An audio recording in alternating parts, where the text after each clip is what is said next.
Hey, it's Adam here, and you're watching The Culture Hack, where we're talking about how to create engaged workspaces that unlock the potential of your teams and drive your business forward in ways you've never seen. So stay tuned. Okay, welcome to another episode of The Culture Hack. Today, I'm very excited. I have Rick Timlick on with me. He is the founder of a number of companies, but the culture and engagement piece is Blaze Performance Canada. So welcome, Rick. Thanks so much. Thank you. I'm happy to be here and excited. Fantastic. But first, let's talk about Blaze. Tell me about Blaze. Yeah, love to. We've designed what we think is a cutting edge employee engagement software, and it really does three things. The first thing is it measures employee sentiment. This is kind of the pulse of engagement on a very regular basis, usually up to daily, at minimum weekly. The second thing it does is it aligns organizations with the behaviors or the outcomes they want to see, and we get everybody focused in the right direction on that alignment. And the third thing it does is real-time performance management.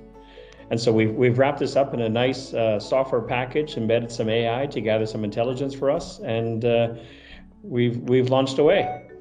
Okay, very cool. And you and I had some really interesting conversations about data and what you can do with that and how it speaks to what's going on in the hearts and minds of the people in an organization. So it's pretty exciting stuff. Yeah, I often say, in God I trust, all else bring data. And that's what we get an abundance of, is behavioral data that helps organizations drive things. Right? I love it. I love it. That's very cool. Well, you have access to all this data. You've dealt with some really interesting companies and organizations. The term engagement, it's kind of tossed around, almost cliche nowadays, but what is engagement in your world? What does that mean to you? Yeah, I agree. It's been tossed around so much. It's become one of those means nothing but everything. And it's like culture used to be, right? When we were trying to define culture. So, for us, we think of engagement as the emotional, psychological, and behavioral factors that employees connect with their organizations with. And so within that, we've developed a bit of a framework or a pyramid. And we say if all factors of these pyramids the pyramid is being met, you typically see high engagement. And you'll recognize some of these. That first root level is, do employees feel safe in an organization? Do they feel that they can speak up without fear of retaliation, or do they fear they need to hoard information to keep their job secure? So safety is a huge foundational piece of engagement. The second foundational piece in that step up from that pyramid is, we talk about inclusion lots lately in organizations. That's kind of the foundation and bedrock of any diversity, equity, and inclusion programs, is to start with inclusion. So that sense of belonging. Do I belong to my organization? Do I belong to the company or team? Do I have that feeling inside? And above that, that third factor we'd say is, am I making contributions in alignment with the mission, vision, and values and purpose of the organization? And can I actually see that connection? If I think I'm working on things that are important to me or my team, but there's no connection to the organization, you find engagement starts to drop. And the fourth and final thing, and your listeners will probably relate to this, can I see that I'm growing and developing in a way that the organization values and I feel good about? I'm growing and developing with the organization in meaningful ways. And so we say, with those four factors in place, you'll typically find that engagement scores are very high. And when they're at a disarray, we have very specific solutions we suggest to help organizations get back on track with engaged employees. Okay, very, very cool. I love the idea that yes, we have to feel safe and we have to feel connected, like we have to belong, but we have to be contributing to building something, to creating something. I fundamentally believe that people are wired to create, to build, their minds want to create something new. So I might have used this analogy when we were together, but the one that we use often, it's a bit of a sports analogy. So if you're not a sports fan, forgive me, but the analogy we say is, by virtue of the contract of hiring somebody, they give me their C game. What they gift me is their A game. And we receive that gift when we actually do things to create that engaged atmosphere. I love that. That kind of like A player. Everyone wants the team of A players, right? Yeah, and you can make it happen. Right? There you go. That's so true. And you've kind of got this really neat framework laid out. So when we talk about obstacles, in your travels, when you deal with companies, what are some of the common sticking points? Or does one of those factors stick out more than the other? I think a few of them might be symptoms of that root cause. So if we say, belonging as an example, as a symptom, we dive into that, we find that, there's not valuing of that diversity. There's a conflict between the values and the behaviors. And so we try to get crystal clear of it. If I have a value set of inclusion, how do I actually operate? What is the operational definition that we'd all agree to? And we can actually see behaving regularly towards that. And I mentioned, I think the Starbucks example I gave, Starbucks, I like getting their drinks from there. They're fun. They did a diversity, equity, inclusion training about 3 or 4 years ago, maybe, might be longer at this point. And they shut all the stores down for half a day and they ran all their employees through this training. Now, that's what we would call an event. They trained everybody. And as we know, behavior doesn't change after an event. Behavior changes when you're constantly reinforcing over time those things that are important, and we have a common shared definition of what that is. Mm-hmm. And so I think that's a big thing that gets in the way of engagement is that, how do I clearly communicate and create that alignment between values and behaviors? The other thing I'd say, just kind of as a couple of extra tangents, I think the traditional way of performance management is completely lost. We would do those annual surveys. At best, some organizations do quarterly surveys, but the feedback at that point is usually after the fact. It's not as meaningful and it's not as timely. And so we highly suggest, getting more closer to real-time feedback that's meaningful, relevant, and clear.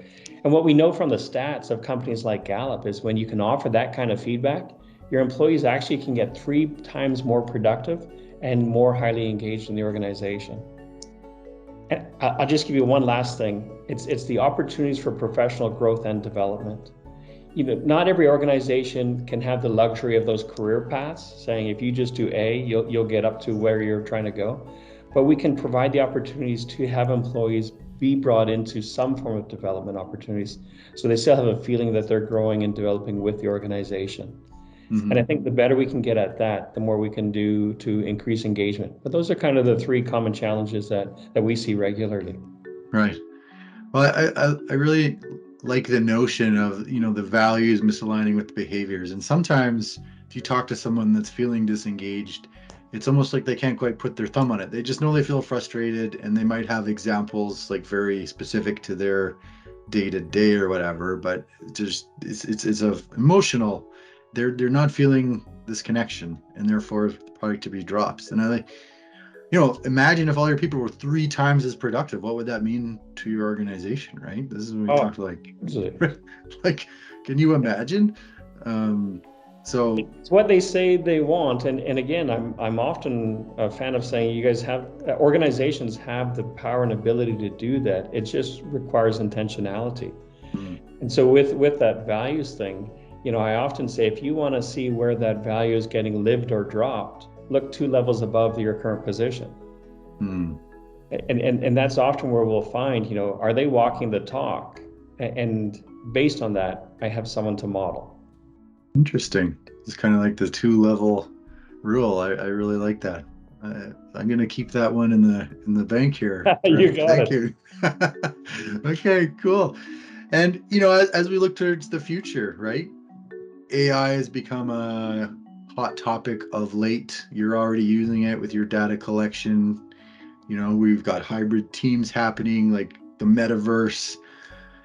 What are your predictions for the future in terms of engaging people and how companies will be changing? Yeah, and it's funny when you think of any future prediction, you almost have to go to the past. And the recent past, if we talk about COVID and the response organizations had to COVID was to send everybody home rightly, right? I think what that did is it gave everybody an opportunity to kind of stop and reflect and say, when I was in the industry, in the office, and running from meeting to meeting and working and trying to be as productive as I can, it's like, I lived in boiling water and I didn't notice it because I actually lived in it every day. And when I had to go home and I realized that I could be productive and I could contribute, but I didn't need to live in that boiling water anymore, it's made it hard for everybody to have that desire to go back to the company, to go back to that day-to-day approach. And we hear this, on the news and across our research on employees actually saying no to returning back to offices and preferring some hybrid version of remote work. I think that's not going to go away. I think we'll have to, think of the context of how do I enable ourselves to get the best out of employees, meet the organizational objectives, but recognize that the nature of work is slightly changing.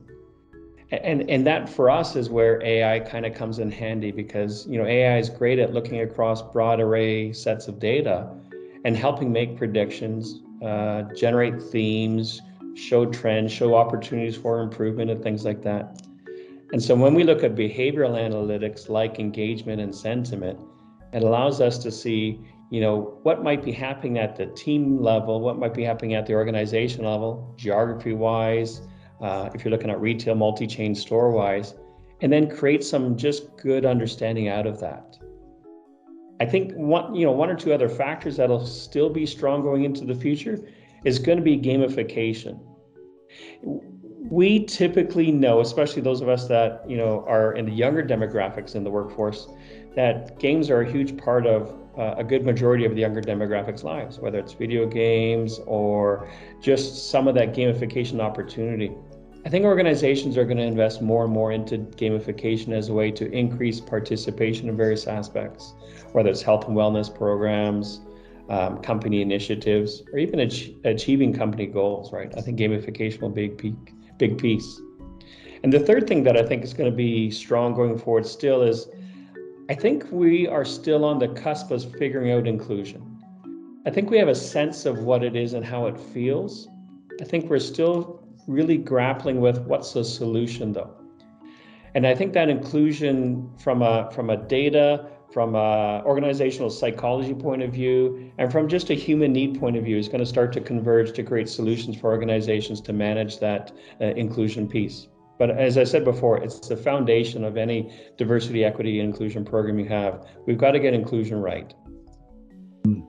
I love that. I feel as though those are some real struggles that people are grappling with, and the gamification piece, I really think that speaks to intrinsic motivations.